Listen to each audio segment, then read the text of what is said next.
And this is Harry right from the outset in season 2 is unlike we've ever seen him before. I mean, and it's practically black box theater in that first few shots. Like, how is it exploring these more complicated like dimensions to the character in season 2? I mean, weirdly, great fun. David very kindly allowed Alex and I, basically, he gave us, that set and the crew, and we just improvised for a whole day. And we tried sort of different scenarios that described the sort of degradation of the mental state.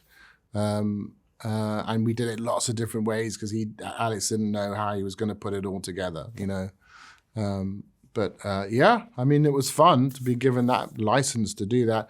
And Alex and myself both felt that we needed to do that because otherwise you wouldn't understand where he was when he arrives and later on in the story. And there's a psychological damage that occurs to him that he doesn't really recover from. When you're dealing with a character, multiple versions of the same character across different timelines, what is your North Star for Harry? Something that you always kind of ground yourself in finding that performance.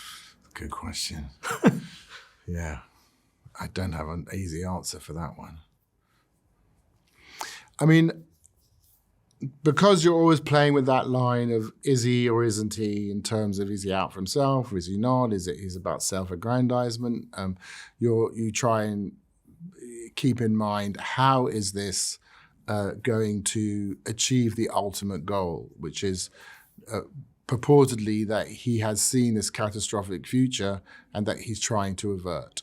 So it would be to keep an eye on that. How does it play into that? With this, it's almost like a team up. I mean, you had appeared to Lou and you had appeared to Leia before, but now it's almost like, it's the trio. You're something of a trifecta, at least in the first half of the season. Oh, yeah. Like, how is it playing off of them as scene partners? Well, I mean, fun, because on certain circumstances, they have more information than I do. Because that was a different version of Harry that's appeared to Leia.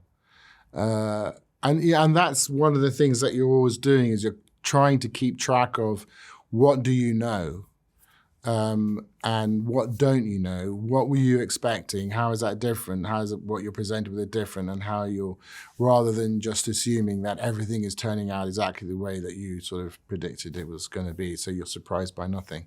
But yeah, and with them, they got fantastic energy. I really enjoyed working with them.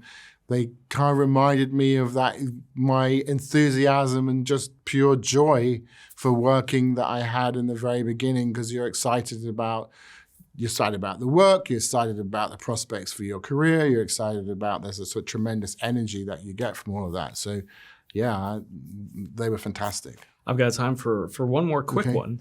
And now that you've had seen season 1, seen the full breadth of the assignment, especially with something as effects heavy and post-production heavy as Foundation, how was it approaching it and recalibrating it for season 2? Well, it's bigger, I mean, to a certain respect, there was a kind of restraint in one, because you're trying to not overwhelm the audience with too much new information. You're trying to explain to them that this is the world, this is the rules, this is the goal, these are the characters.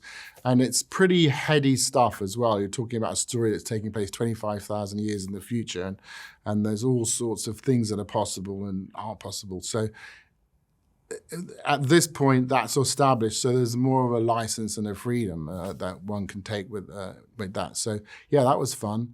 And there were some pretty crazy sets. All that stuff in episode 1 was just really good fun to do. Right on. And you can get in on that fun on Apple TV Plus on July 14th. This is Sam Stone, CBR. Jared, thanks for taking the time. Thank you.